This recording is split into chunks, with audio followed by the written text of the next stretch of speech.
j'aime la peinture, je sais en tous les cas la capacité qu'elle a eue dans l'histoire de poser des problèmes à un très haut niveau quand elle est exceptionnelle.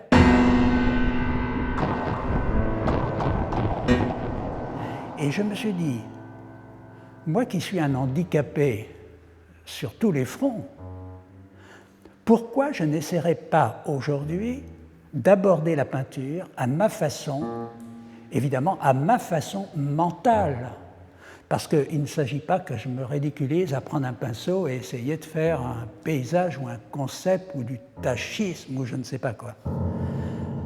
C'est justement parce que j'étais quelqu'un qui ne savait pas faire de peinture, parce qu'il n'était pas peintre, que je me suis dit, ça, c'est encore, voilà, une solution limite, je vais faire de la peinture.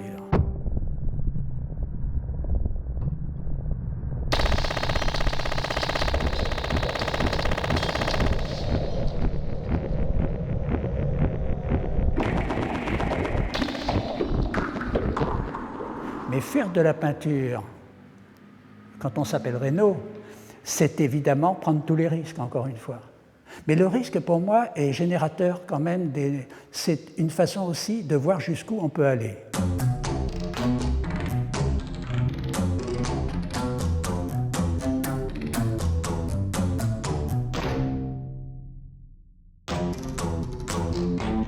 J'ai pris des pots de peinture.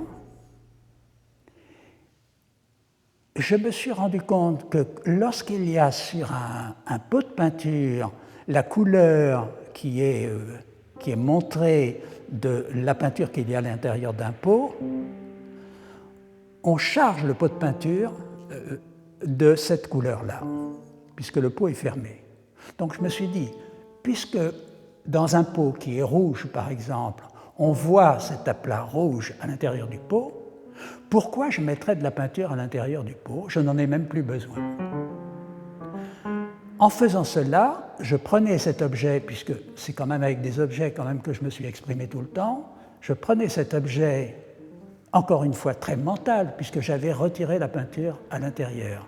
Donc je risquais même plus de me salir les mains, ou de me salir, ou de me tacher les mains, on va dire, parce que sans ça je vais blesser peut-être quelqu'un. Et je prenais cet objet qui représentait donc la peinture et je me suis dit, est-ce que je peux passer en amont de la peinture avant qu'elle soit bonne ou mauvaise, avant qu'on dise c'est de la bonne peinture ou c'est raté cette peinture-là. C'était le seul chemin praticable qui m'apparaissait parce que faire de la peinture, j'étais ridicule évidemment et ça je le savais. Et je ne m'y aventurais pas. Mais par contre, me dire, partir en amont de la peinture, c'est-à-dire, c'est inventer la peinture avant qu'elle devienne de l'art, avant qu'elle devienne un mur fait par quelqu'un qui va repeindre son mur. C'est peindre, c'est avoir la même pratique finalement, mais encore une fois, en me servant simplement de ma tête, en étant dans du mental. Et j'ai pris des pots, je les ai mis les uns à côté des autres. Je me suis rendu compte la jouissance que ça m'apportait, la sensualité de la couleur que je m'étais quand même beaucoup interdit quand j'étais plus jeune, que j'avais trouvé dans les drapeaux, certes, et qui c'est peut-être les drapeaux à travers la couleur qui m'ont permis aussi d'accéder à la couleur de la peinture. Donc voilà, ça c'est un petit peu comme une enquête, si vous voulez, je peux l'exprimer comme ça. Donc en prenant des pots de peinture,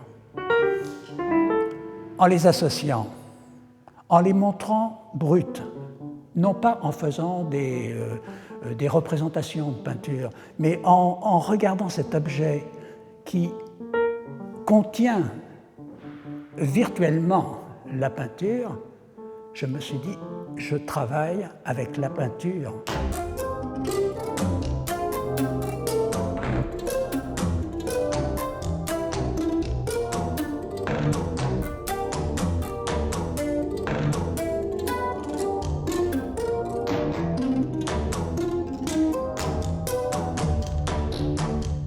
Je fais de la peinture. On ne peut pas dire que je ne travaille pas avec la peinture. Je ne fais pas une pratique de la peinture telle qu'on la pratique, mais dans le fond, je montre la peinture. Un artiste peintre peut dire « je montre la peinture », ça ne me choquerait pas du tout. Eh bien moi, je peux dire « je montre la peinture ».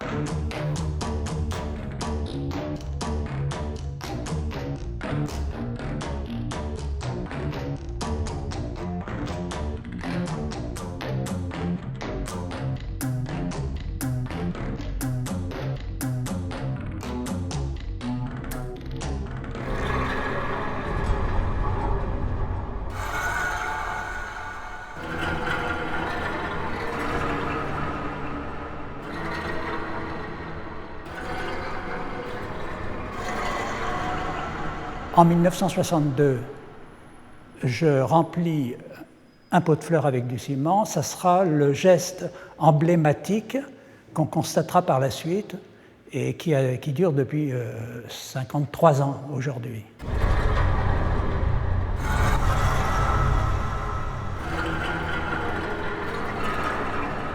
On s'est évidemment polarisé sur ce geste parce que c'est par là que je suis rentré dans l'art, en faisant ce geste en autodidacte.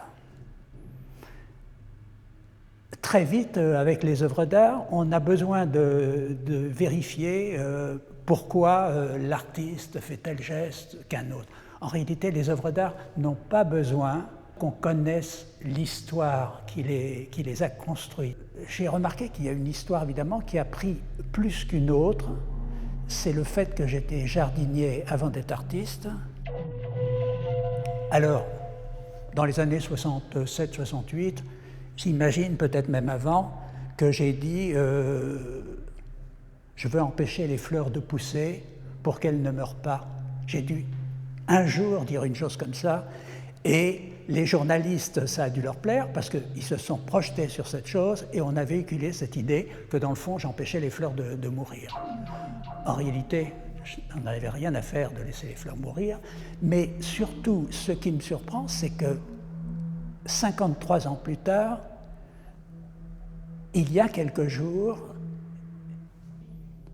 au fait, pourquoi tu as rempli un pot de fleurs avec du ciment? C'est lorsque j'ai 10-11 ans à peu près, la rencontre avec une petite fille dont j'étais amoureux platonique, bien évidemment, mais qui a été donc mon premier amour fantasmatique. Cette petite fille que je voulais évidemment séduire et qui était un peu plus grande que moi, elle avait 2 ans de plus, elle m'explique pour évidemment me fasciner, elle me dit. C'était le moment de la guerre avec l'Indochine. Juste après la guerre, elle me dit, c'est lorsque, en Indochine, on voulait infliger des tortures pour faire parler les gens, on prenait un pot de fleurs, on met un rat à l'intérieur, on le met sur les fesses de la personne en question qu'on veut faire parler, et avec un fer rouge, on fait rentrer le fer rouge dans le trou du pot, ce qui permet au rat de rentrer évidemment dans l'anus de la personne et de tout dévorer, tout dévorer. Et donc ça a été, consciemment ou inconsciemment, quelque chose que je peux vérifier aujourd'hui, qui me paraît tellement exact, mais en même temps je ne veux pas faire de la psychanalyse, mais je me dis, mais pourquoi cette histoire ne serait pas la vraie histoire? En réalité, je ne sais pas si c'est la vraie ou pas la vraie. Ce qui se passe, c'est que je remplis un pot avec du ciment, sans doute pour éviter qu'on mette un rat dedans. Je le peins en rouge ensuite, mais pas n'importe quel rouge, le rouge sang.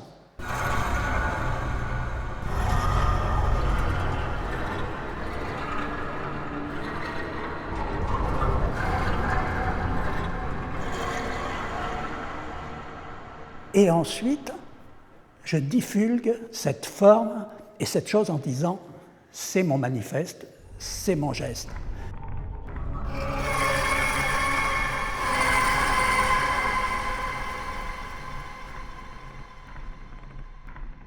Je remarque que dans les années 90, j'ai fait des œuvres où, avec un fer à béton, j'enfonce, et pointu, j'enfonce le pic à travers le pot, comme ça, comme des trophées, je traverse le pot. C'est-à-dire qu'il y a tous les éléments pour une autobiographie qui serait plus que de l'autobiographie, je disais. Voilà un peu ce que je peux dire aujourd'hui de l'histoire du pot. Elle est vraie, elle n'est pas la vérité, je n'en sais rien.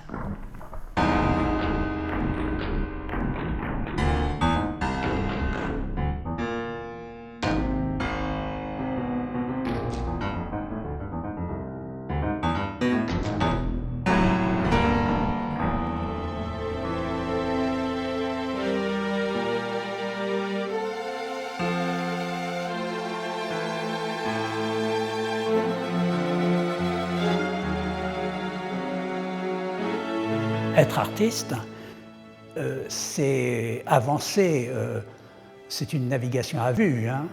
On exprime des choses, on ne sait pas de quoi on parle, et en même temps, il faut que ces choses existent. Donc, il ne faut pas chercher des preuves, il faut simplement écouter la musique. Je n'ai pas eu besoin de faire une école d'art pour me dire que j'étais artiste. C'est comme ça, puisque j'étais jardinier avant. Donc, à un moment donné, j'ai quitté ce statut de jardinier, puisque je ne pouvais plus le vivre pour des raisons, encore une fois personnelles, mais tout est personnel. Hein. C'était le moment de la guerre d'Algérie. Et ensuite, j'ai commencé à vérifier ce que je voulais vivre, ce que je pouvais vivre. Et en faisant un geste comme celui de remplir un pot de fleurs avec du ciment, j'ai vérifié que je m'exprimais. Et l'expression, c'est donc ce que j'attends des artistes, c'est qu'ils s'expriment. Là, ce geste m'a fait comprendre à un moment donné que j'étais un artiste, non pas simplement parce que je le décidais, mais c'est aussi le regard des autres aussi. C'est-à-dire qu'à un moment, il y a quelque chose de consensuel qui se passe, qui fait que cet objet devient indépendant et devient ce qu'on appelle un objet d'art. Ce n'est pas à moi de dire si cet objet il est important ou pas important, c'est simplement, à un moment, cet objet prend une autonomie, il se développe tout seul.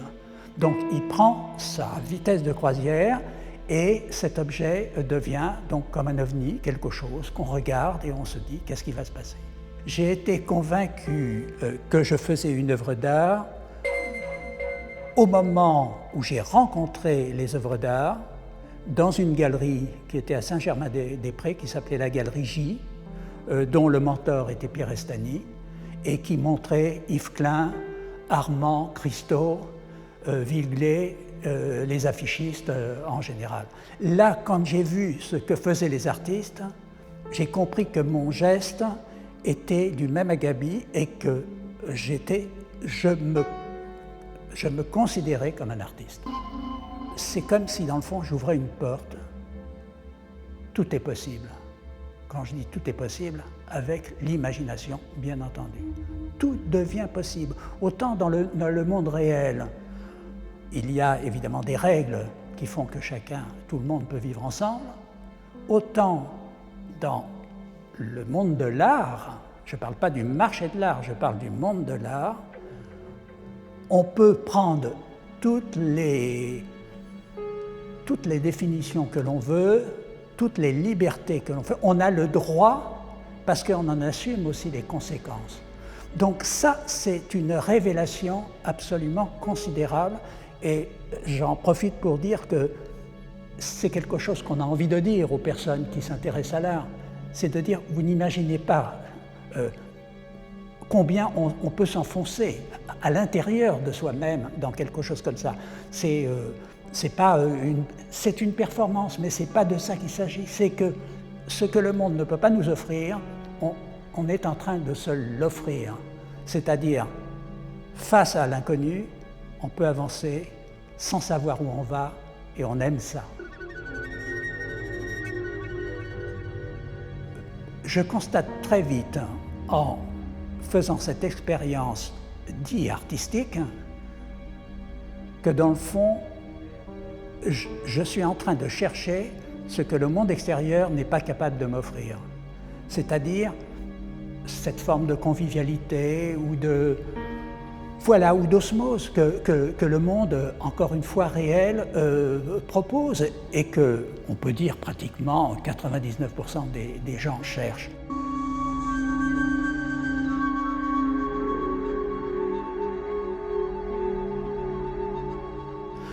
Chez moi, ce n'est pas une ascèse, une réclusion, c'est une mise à distance plutôt, c'est-à-dire que je suis ça peut paraître paradoxal, mais je peux être très convivial, si vous voulez. Je ne suis pas quelqu'un qui refuse le monde extérieur. Simplement, je le mets à distance parce qu'avec lui, je ne peux pas avancer dans une sorte de grand projet. Je n'arrive pas à être dans une rigueur comme un sportif de haut niveau qui, lui, se retrouve extrêmement seul pour réaliser sa performance. Donc, pour moi, cette analogie au sport de haut niveau, c'est un peu avec l'art ce qu'on peut imaginer. Donc, c'est revenir toujours à l'unité. Et dans mon cas, la société, sur ce plan-là, ne m'a jamais intéressé parce que je sens que les grands projets ne viennent jamais du groupe, mais viennent toujours d'un individu.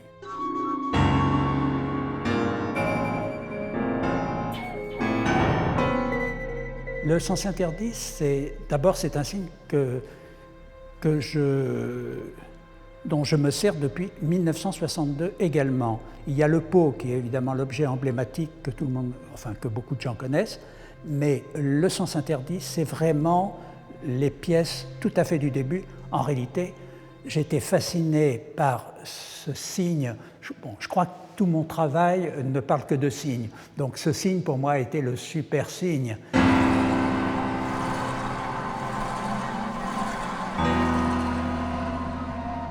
Instinctivement, comme les sens interdits, ça ne s'achète pas dans des magasins. De toute façon, je n'avais même pas d'argent pour acheter un sens interdit à l'époque, quand j'étais jeune. J'allais dans la banlieue parisienne, j'allais à Gennevilliers, Aubervilliers et tout ça, et il y avait des décharges où on jetait tous les détritus de la ville. Et là, j'ai trouvé évidemment des sens interdits, et je ramenais ces sens interdits qui étaient un peu comme aller à la pêche. Et je ramenais ces éléments pleins de vie et pleins de fascination, de frontalité comme ça. C'était pour moi le plus bel objet du monde à ce moment-là. Cet objet de la société qui était violent, radical, pur, simple.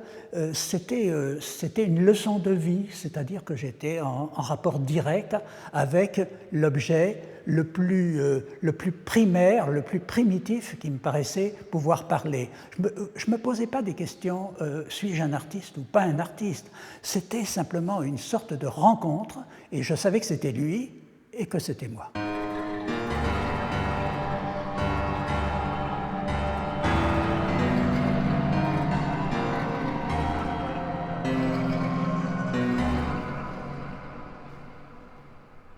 La première partie de ma vie d'artiste, c'est de vivre avec moi-même, c'est-à-dire d'être en face à face avec moi. Je ne suis pas en face à face avec le monde extérieur, je ne suis pas en train de me dire que je vais montrer ce que je ressens au monde extérieur, soit dans une exposition, soit pour une carrière. Je suis en train de me dire que je veux vivre quelque chose.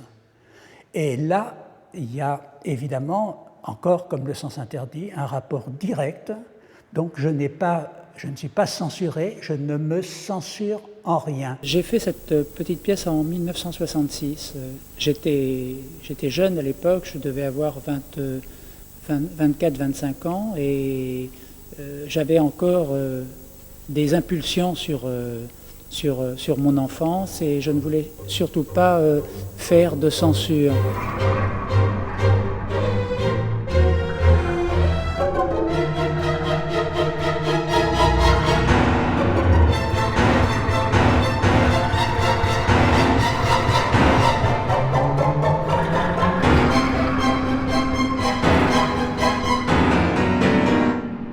Ce sont des pièces très libres, la période des psycho-objets, parce que je ne suis pas inhibé, je ne m'interdis rien, il n'y a pas d'interdit, justement. Donc le sens interdit aussi prend cette signification, c'est-à-dire que je m'autorise absolument tout ce que mes pulsions me permettent.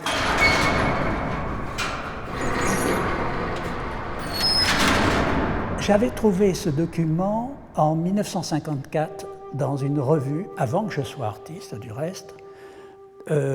C'est un document photographique qui avait été fait par Jean-Philippe Charbonnier, qui était un très bon photographe, et qui avait filmé dans un asile psychiatrique à Poitiers.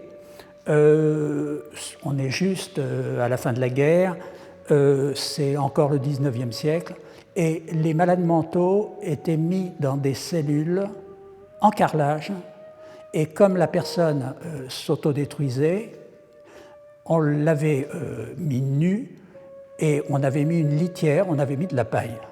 Ce document a été pour moi un document, une révélation véritablement. Il correspondait à une douleur universelle et en même temps à ce que j'appelais la douleur primaire, si vous voulez. Je me suis identifié tout à fait. Ce n'est pas un enfant, c'est un adulte, c'est un homme qui est dans une posture absolument iconique. Il est fragile, tout et rien à la fois. Et ce document, par la suite, je m'en suis servi dans des œuvres pour montrer la synthèse qu'il représentait, c'est-à-dire la douleur humaine, la douleur intime, la douleur personnelle et en même temps la sublimation. Parce qu'on sent bien que dans cette image en question, cet homme, il est dans la douleur, mais il vit sa douleur. Il est au cœur de sa douleur. Donc c'est encore une histoire d'être au cœur de soi-même, se retrouver vraiment au cœur. Moi, je peux parler, un artiste, il parle de tout, et du reste, la vérité chez un artiste n'est pas intéressante. Ce qui est intéressant, c'est son flux, c'est ce qu'il dit, c'est ce qu'il ne dit pas, c'est sa façon, c'est ce qui nous intéresse, c'est sa posture. Et puis, il y a l'œuvre, évidemment, qui est là, comme le pendant, et évidemment, qui va, elle, remplir le rôle fondamental. Donc, moi, la vérité ne m'intéresse pas. Mais ce document, inconsciemment, il a certainement dû développer en moi une approche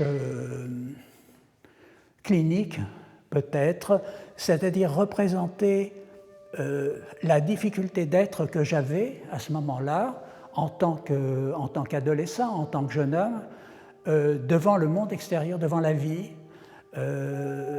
les dégâts que ça pouvait faire et puis la difficulté que j'avais à rentrer dans ce monde comme ça extérieur, sa violence, sa froideur, sa désespérance. Et pour me sauver de ces difficultés, c'est pour cela que j'ai fait un travail, je suis retourné sur moi-même. Mais ça, c'est, je pense, peut-être le fond aussi de l'œuvre d'art. Tous les artistes, à un moment, pour avancer, ils ont compris intuitivement qu'il fallait aller chercher en soi les ressources, dans le fond, pour avoir un dialogue avec les autres.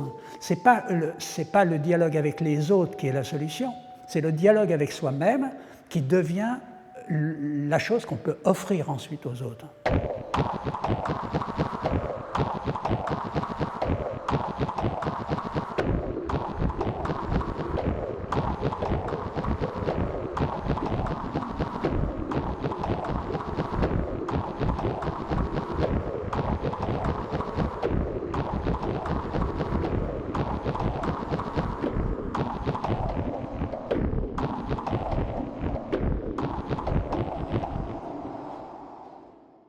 Le carrelage, si j'y réfléchis comme ça, aujourd'hui, encore une fois, puisque c'est mon regard d'aujourd'hui, c'est une trame, puisque ce sont des carrés mis les uns à côté des autres, techniquement, dans une technique très simple. Les carreaux sont collés, il y a des joints, et dans les laboratoires, ça permet évidemment, chaque fois, avec des produits adaptés, d'avoir une surface. On peut recommencer, en quelque sorte, l'opération, j'allais presque dire le crime. On peut soigner, on peut guérir, on peut tout faire, et on peut faire même l'horreur absolue, puisque dans certains camps de concentration, il y a eu également du carrelage dans certaines chambres à gaz. Je crois, en tous les cas, avoir vu des documents qui faisaient ce raccourci-là. Cette façon hygiénique, dans le fond, de vivre cette matière me paraissait un peu comme un baptême, c'est-à-dire qu'on mettait sur ce carrelage les choses les plus terribles, et ensuite, à un moment, ces choses les plus terribles disparaissaient, et apparaît une nouvelle vie, c'est-à-dire qu'on peut repartir. Dans le fond, c'est l'espace de la mort, mais ensuite l'espace de la naissance également, comme à l'hôpital. Donc, c'est cet espace sensible, violent, évidemment, sur le plan mental, et même sur le plan de la chaleur, puisque par principe, le carrelage, c'est froid. Et donc, on se dit, est-ce que ce matériau nous protège ou est-ce que ce matériau nous détruit? En réalité, il est là, il est censé être là pour nous soigner, et ensuite, on retourne dans la vie, on retrouve les microbes, on retrouve le reste. Là, normalement, il est censé nous protéger. Dans le cas du fou dans la paille, il était censé également le protéger, mais il était surtout là, je pense, pour aussi pouvoir nettoyer plus facilement la cellule, pour des raisons d'hygiène également. Et donc on retombe toujours sur cette chose, c'est-à-dire que c'est la matière humaine, dans le fond, qui a besoin d'être nettoyée et ou d'être évacuée, et elle passe par ce stade de carrelage. Donc il y avait tout un terrain qui me permettait de dire il y a un avant et un après. Il était tentant pour moi d'essayer d'aller encore plus loin avec le carrelage, c'est-à-dire rentrer dans le carrelage, s'enfoncer dans la matière, et j'ai pu réaliser cette cuisson, c'est-à-dire à partir de ma photo d'identité, l'émulsionner et la faire rentrer dans la céramique. Le portrait a été cuit au four à 1000 degrés et j'ai pu voir par le hublot de ce four mon visage devenir rouge, cramoisi, et à 1000 degrés voir le carreau se tordre et se déchirer comme ça, et voir ce visage devenir rouge sang, et c'était évidemment très très impressionnant. Ensuite le calme est revenu et l'émail a repris sa planéité et c'était magnifique. Là je prends une décision, c'est de construire un lieu, et dans ce lieu de m'enfermer, c'est-à-dire de vivre en parfaite adéquation dans un espace clos, protégé du monde extérieur, avec des fenêtres des murs très épais, des fenêtres très petites, souvent, qui permettent de créer la distance entre l'extérieur et le monde que je vis. Et là, je me sens, alors en tous les cas, c'est comme ça que je le vis, je me sens protégé de ce monde. Il y a un silence réel, il n'y a pas de meubles à l'intérieur. Il faut quand même dire une chose évidemment importante, c'est que la première chose quand même que je fais, c'est de carreler tout l'intérieur de la maison, sol, mur, plafond, c'est-à-dire de me mettre dans cette situation globale de cette matière qui m'avait appris autant, qui était ce carrelage blanc, ce carrelage médical presque.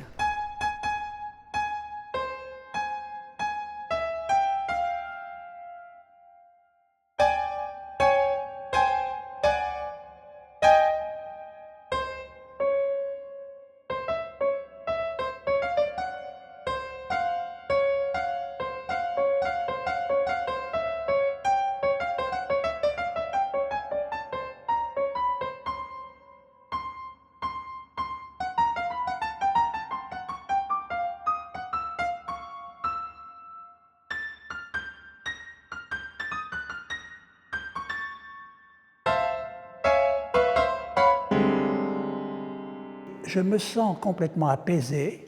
Je suis à l'intérieur de ce lieu. J'y resterai quand même 23 ans. Tout cela pour dire quand même que ce n'était pas un caprice, que j'y ai trouvé mon compte, que j'ai eu le meilleur et le pire à l'intérieur de ça, parce que c'était une sorte de, je dirais pas d'ermitage, mais quand même de lieu pour une personne, c'est-à-dire que je n'avais pas de relation même avec les personnes extérieures. Elles pouvaient rentrer à l'intérieur, mais il n'y avait pas d'intimité. 23 années, c'est important quand on est un prisonnier volontaire, on peut comprendre ce que ça veut dire. Voilà. Et jamais il y a eu de doute sur cette expérience. Et je me suis dit, ça va durer jusqu'à la fin de ma vie.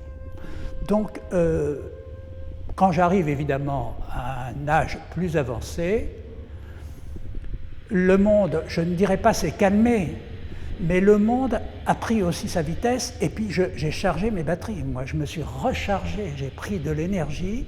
Je me sens à ce moment-là capable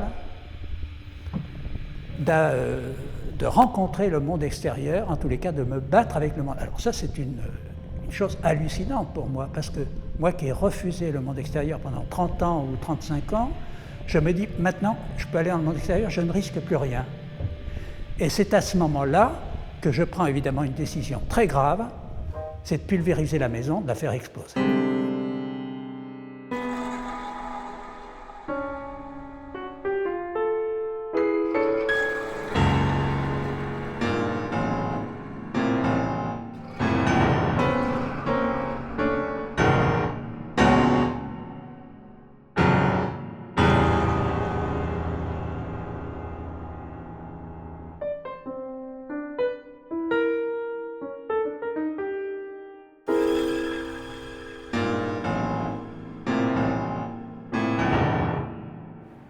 J'ai décidé la destruction de la maison, c'est-à-dire ces 23 années de vie à l'intérieur d'un espace. Je l'ai souhaité parce que le cycle était pour moi accompli.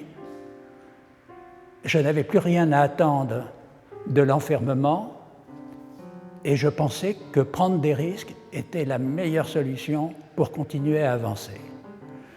Donc je me suis retrouvé pratiquement nu, partir de cet endroit, sans destination.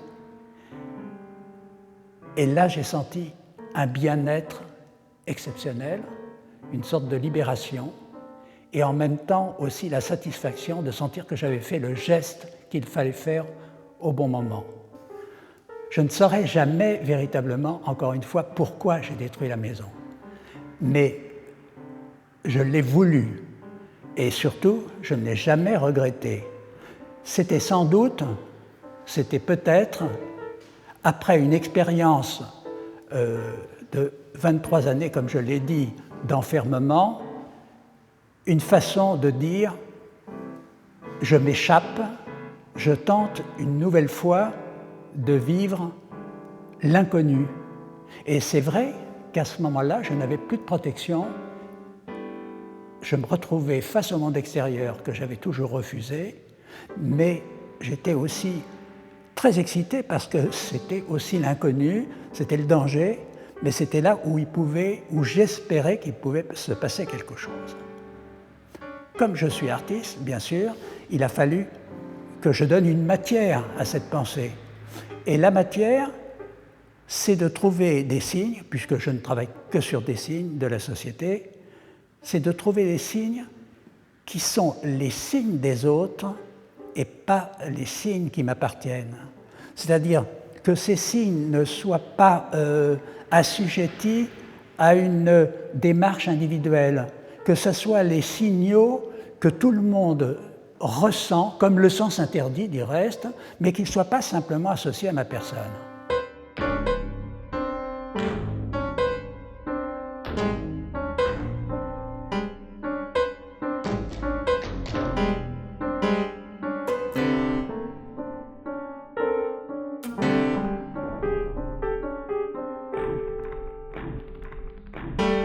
J'ai pensé que les drapeaux internationaux correspondait à ces signaux qui représentent des identités multiples, dont je fais partie bien sûr, puisque je suis de nationalité française, mais en même temps, chaque personne dans le monde se réfère à un drapeau pour des raisons politiques, pour des raisons géopolitiques.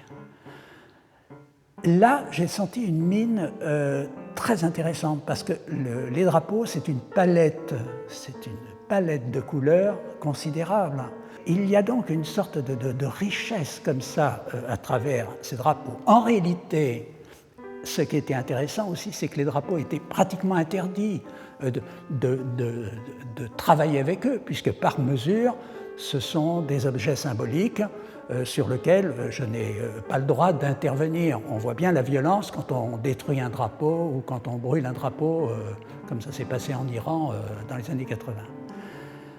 Donc pour moi, c'était très intéressant. C'était encore un chemin miné sur lequel je devais m'avancer en sachant que je n'étais pas chez moi, mais en même temps, j'étais sur mon terrain aussi, puisque je suis représentant du drapeau français, que je le veuille ou non. Et donc là, il y a eu ce travail minimal, car je ne voulais pas modifier du tout le drapeau. D'abord, je voulais travailler avec des vrais drapeaux, ce qui veut dire que j'ai acheté des vrais drapeaux, et il ne s'agit pas de tissus qui ressemblent à des drapeaux. J'ai pensé qu'il ne fallait pas intervenir dessus, puisqu'ils ne m'appartenaient pas non plus. Et en même temps, je devais signaler quand même ma présence. Sans ça, je n'avais aucune raison de travailler avec les drapeaux. D'où cette acrobatie, évidemment, extrêmement difficile. Et ce qui, pour moi, me sauvait dans cette histoire, c'est que, encore une fois, c'est le mental. C'était qu'avec le mental, que je pouvais travailler avec les drapeaux sans intervenir sur les drapeaux. C'est-à-dire que c'était en faisant passer les drapeaux dans le monde de l'art, sur le terrain de l'art, que je disais cet objet qui est interdit, dans le fond, à un artiste, eh bien moi je vais oser m'en servir.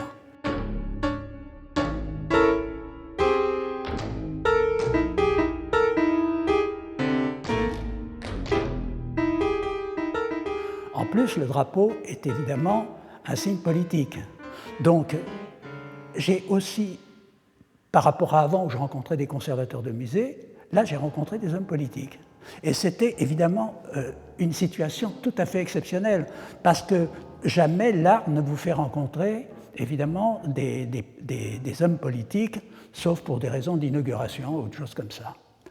Ce qui fait que j'étais bien obligé, lorsque je travaillais avec un drapeau, d'aller prendre le risque de rencontrer des démocraties, des dictatures et tout ça, et dans le fond, comme dans la forêt vierge, de me dire, il y a des prédateurs, il y a des animaux qui tuent, et puis il y a des victimes. Donc j'étais obligé d'être hors de la morale aussi, pour me dire, tous les drapeaux, je travaillerai sur tous les drapeaux. Ce qui fait qu'évidemment, à Cuba, j'ai fait quand même des expériences très intéressantes, qui m'ont été reprochées parce que, évidemment, j'étais en rapport avec Fidel Castro, en rapport direct, et à un moment, je lui dis la moitié de ce drapeau, en lui montrant son drapeau, je lui dis la moitié de ce drapeau est à vous, l'autre moitié est à moi. Il faut dire que j'ai rarement rencontré quand même un chef d'État aussi attentif au projet d'un artiste, parce que je ne connais pas beaucoup quand même de chefs d'État qui accepteraient qu'un artiste dise la moitié de mon drapeau, il est à vous, il est à l'artiste.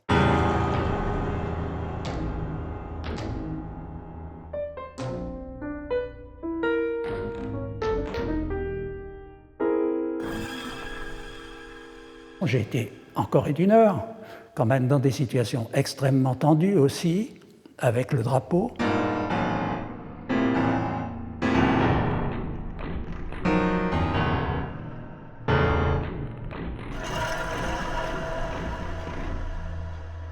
C'était évidemment un terrain extrêmement miné, extrêmement dangereux, mais en même temps extrêmement dynamique.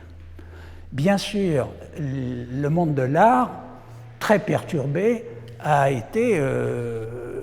ne m'a pas fait de cadeau, parce qu'on n'avait pas l'habitude d'attendre un artiste sur ce terrain-là. Mais pour moi, c'était vraiment, après la violence de la maison, rencontrer la violence du monde, Et c'était un terrain vierge aussi. Comme je ne connais pas d'artistes qui ont travaillé fondamentalement, parce que quand Jasper Johns fait un drapeau, le drapeau américain en peinture, en réalité, il fait de la peinture. Il travaille sur, évidemment, la nation qui le représente, mais en fait, sa chimie, c'est de faire de la peinture. Moi, je ne faisais pas de la peinture, je prenais le monde extérieur et je l'amenais dans l'art.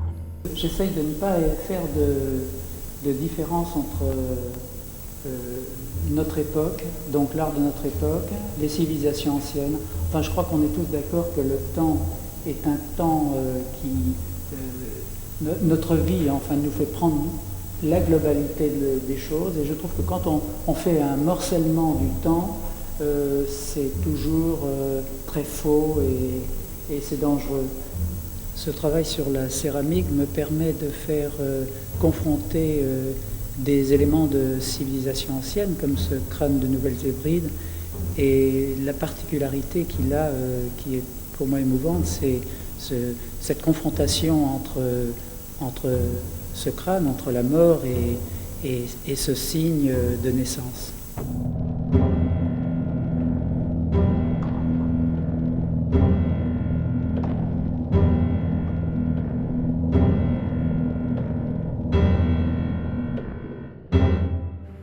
Dans mes préoccupations, j'ai toujours cherché en amont des réponses aux questions d'aujourd'hui.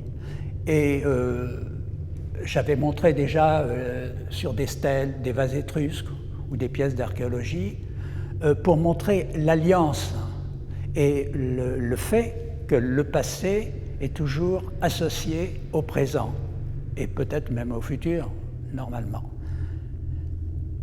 Les crânes qui rentrent dans mon travail en 1985 sont le fait qu'un jour à Londres, j'ai trouvé un crâne néolithique dans une vente qui m'a paru exceptionnelle comme témoignage et j'ai décidé d'en faire une œuvre. Je l'ai posé comme je faisais ma pratique, c'est-à-dire je l'ai posé sur une stèle en céramique, comme ça.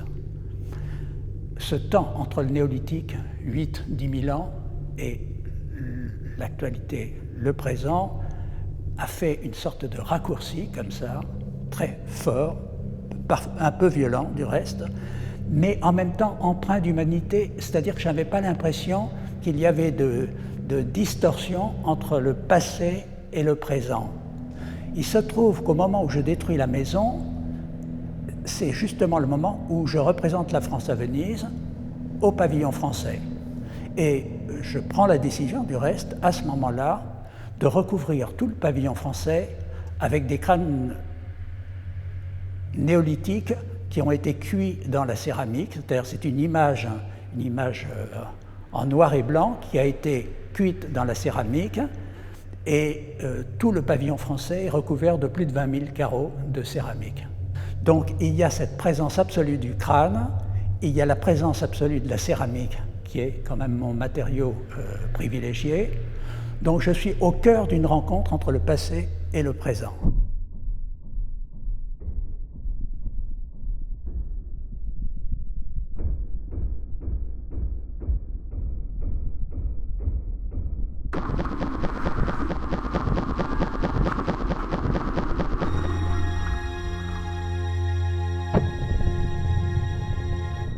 J'ai conscience que la dimension dans mon travail est quelque chose sur lequel je joue beaucoup aussi, parce que je suis dans le réel, mais aussi je m'échappe du réel.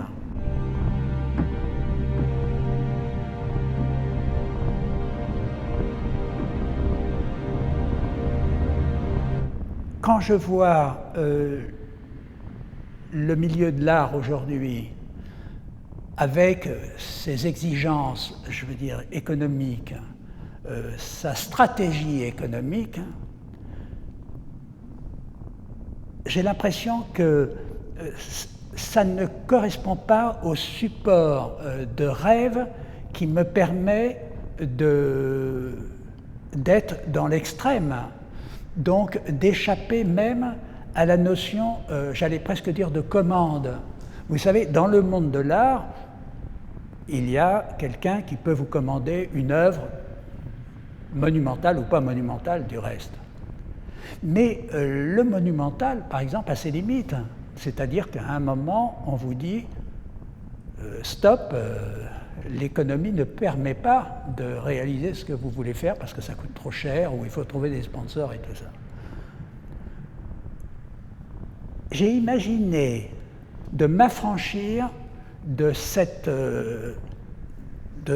obligation qu'il y a une limite à l'œuvre d'art. Si par exemple, je prends un pot de fleurs, comme je l'ai beaucoup employé, comme ça, et que je le fais de 4 mètres, 6 mètres ou 7 mètres de hauteur, comme c'est le cas en Corée du Sud.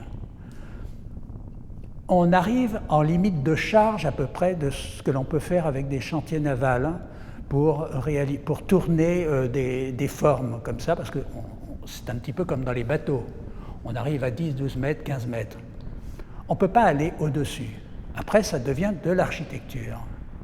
Et moi, je me suis dit, pourquoi être limité par le monde de l'art? Pourquoi être limité, comme en architecture, on est limité, même si aujourd'hui on fait des tours de 800 mètres ou de 1000 mètres, on est encore limité à cette dimension-là. Je me dis, pourquoi je ne m'affranchis pas de cette dimension, à condition, évidemment, d'apporter l'image. Ce n'est pas une question de crédibilité, c'est une question de faire vivre l'image et qu'elle se développe dans le mental aussi du spectateur.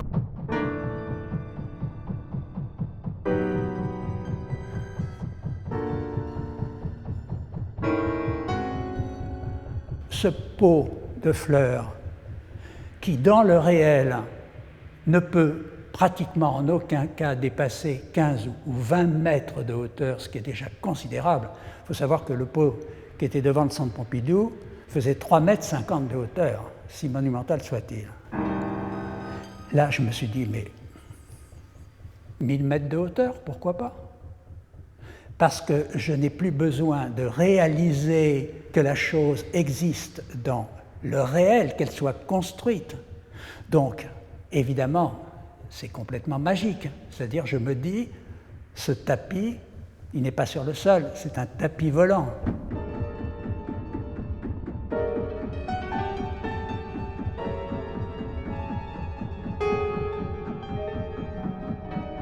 Donc, je décide que mon tapis est volant. Donc, je décide que le pot peut aussi aller dans l'espace. Et j'avais travaillé à ce moment-là, dans les années 2000-2003, avec l'aérospatiale, et je les avais convaincus, ils étaient très enthousiastes pour qu'on envoie un pot dans l'espace pour pouvoir le mettre sur la station spatiale européenne, parce que c'était une œuvre d'art qui allait témoigner, voilà, que l'humain avait aussi des réactions artistiques, culturelles et autres. On s'est beaucoup enthousiasmé, on a beaucoup rêvé, et c'était un moment merveilleux. Je dois dire que l'art, ce sont des moments que l'art et le milieu de l'art ne peuvent pas vous apporter, vous voyez. Pourquoi? Parce qu'il n'y a pas de marché à ce moment-là. Il n'y a pas de marché de l'art. Donc je ne suis pas en train de faire la critique du marché de l'art, je suis simplement en train de dire que le marché de l'art empêche cette liberté ultime pour que l'artiste rêve son projet. Et la réalité, pour moi, ne me paraît pas la finalité d'un projet. Le rêve chez un artiste me paraît plus fort que la réalité des œuvres.